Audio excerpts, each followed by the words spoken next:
how to write an essay. ازاي اللي انا اقدر اكتب مقال او ازاي اللي انا اكتب موضوع. زي ما انتم شايفين هنا ده part 2، يعني اللي فات حمادة واللي جاي حمادة تاني خالص. خليني اسألكوا سؤال بسيط كده، ايه هو المقال؟ ناس كتير ممكن ما تكونش عارفة ايه هي المقال، او ممكن اللي انا اكتب حاجة فده كده بقت مقال. لا، خليني اقول لكم كده، او المقال اول حاجة بيتميز بيها ان انا بكتب موضوع واحد كله بيسبورت الموضوع دوت. وده النقطة التانية اللي هو several paragraphs، بيكون أكتر من فقرة وليها علاقة بالموضوع واحد اللي أنا كتبت عنه. بمعنى أصح اللي هو to develop the topic، اللي هو بيحسن أو بيبرز النقاط اللي أنا بتكلم فيها عن الموضوع ده. مثال بسيط كده أو وضحي كلامك أكتر، اللي أنا مثلا لو جيت أكتب عن التكنولوجي وأثرها في الحياة والتكنولوجيا عامة، ناس كتير ممكن تلاقيها حولت فجأة على السوشيال ميديا والفيسبوك والانستجرام والتيك توك. عايزة أقول لكم اللي ده ممكن تكون فقرة من ضمن الفقرات، أوكي، بس مش هو موضوعنا الأساسي عن التكنولوجيا. وده كمان هنعرفه بمثال بسيط وهيوضح أكتر أنا قصدي إيه الحلقات الجاية. parts of essay، ايه هي اجزاء المقال وهو بيتكون من ايه؟ ناس كتير هتقول احنا بصي في العربي عندنا ايه، بنكتب مقدمة كده محفوظة وبرضو خاتمة محفوظة وفي النص كده بنقعد يعني نحشي شوية حشو كده ونهري. لا، النهاردة ازاي هنتعلم اللي احنا نكتب بطريقة بروفيشنال. اول حاجه لازم بيكون في تايتل، ما ينفعش ان انا اكتب موضوع كده اقول انا هكتب عن كذا، لا، عن كذا دوت لازم تحط له تايتل، اوكي. ولو انت حد بتكتب على السوشيال ميديا او بتكتب ليه علاقه بالاخبار، فالتايتل عندك مهم جدا جدا، اللي انت تشد القارئ او اللي هو بتعمله زي منشط كده، بالذات الناس اللي هي content creation. تاني حاجة الانترودكشن، والانترودكشن ديت المقدمة، والمقدمة مش أي مقدمة بنكتبها ولا بتكون محفوظة، وزي ما هنشوف في الفيديوهات الجاية اللي الانترودكشن ليها ستيبس معينة بنمشي عليها، وفي حاجة كده زي بتشد القارئ عشان يكمل المقال بتاعك. بس أهم حاجة عايزة أقولها لك اللي هي thesis statement ديت بتكون عن الموضوع نفسه، واللي انت بتبدأ مجرد ما هو شاف الthesis statement ديت ده خلاص كده إشارة أو علامة اللي أنا هتكلم عن الجزئية ديت. وبرضو هنعرف أكتر عن الثيسيس ستيتمنت في المرات الجاية. ثالث حاجة عندنا body of the paragraph، والbody of the paragraph دوت دي الفقرة. بتلاقوا كده وانتوا بتقرأوا في فواصل ما بين الفقرة والتانية بالظبط، دي كده بتتسمى باراجراف. ناس كتير فاكرة الباراجراف هو الإيساي، بس دوت حاجة وده حاجة. الباراجراف فقرة من الإيساي نفسه، ولازم لو انت هتكتب باراجراف هتكتب إيساي موضوع، لازم بيحتوي الموضوع بتاعك على أقل حاجة 2 to body paragraphs، وكمان كل body منهم بيحتوي على thesis statement تانية، اوكي، لان دوت هيدل الاتنين او الفقرتين مختلفين، وكل فقرة لازم برضو تدعمها بأمثلة، وده برضو هنتعلم ازاي اللي احنا نعمله.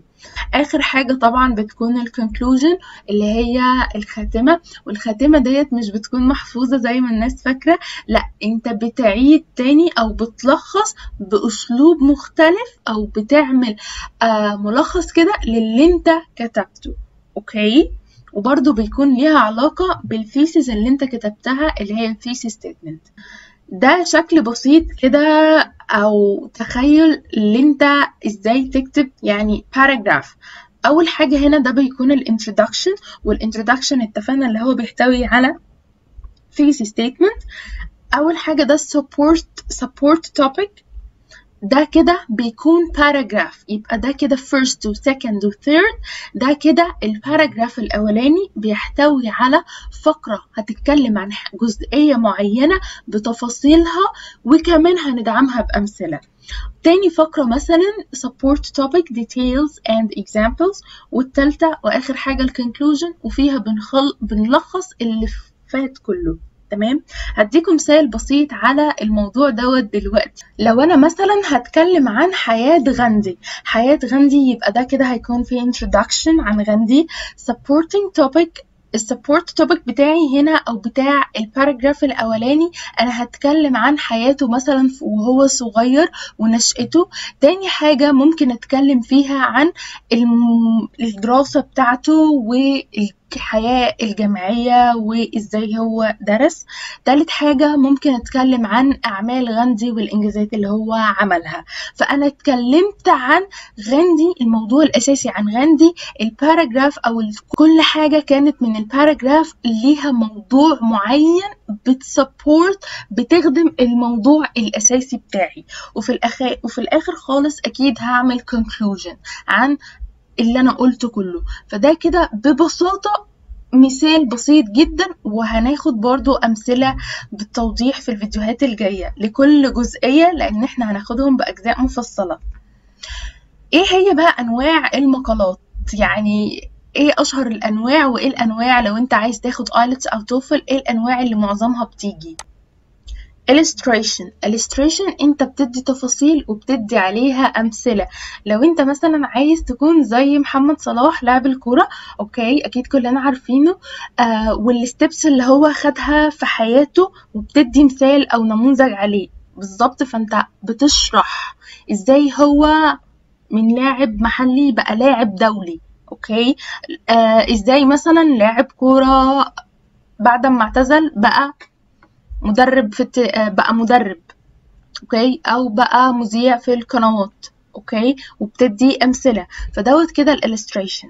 تاني موضوع عندنا وهو الارجيومنتس، ودوت انت بيكون فيه خلاف وبتثبت فيه وجهه نظرك مع اللي انت بتعطي فيه اسباب.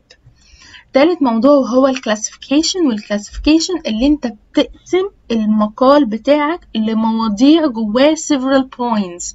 زي مثلا لو انت عايز تقول انواع الموسيقى او ايه هي الادوات الموسيقية وانواعها، فده كده انت هتذكر كل نوع. زي مثلا الافلام ممكن هي ايه، هل هي رعب ولا كوميدي، اوكي. فانت كده بتبدأ عملية التقسيم او التجزئة، فدي بتتسمى classification.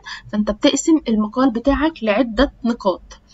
رابع حاجة ودي من الأهم الأشياء compare and contrast essays. دي مهمة جدا جدا وأشهر حاجة بتيجي في IELTS والTOEFL. أول حاجة to show similarities between two things or the difference. بتبرز كده أو بتعرض الحاجات اللي هي متفقين عليها والحاجات اللي هم مختلفين عليها.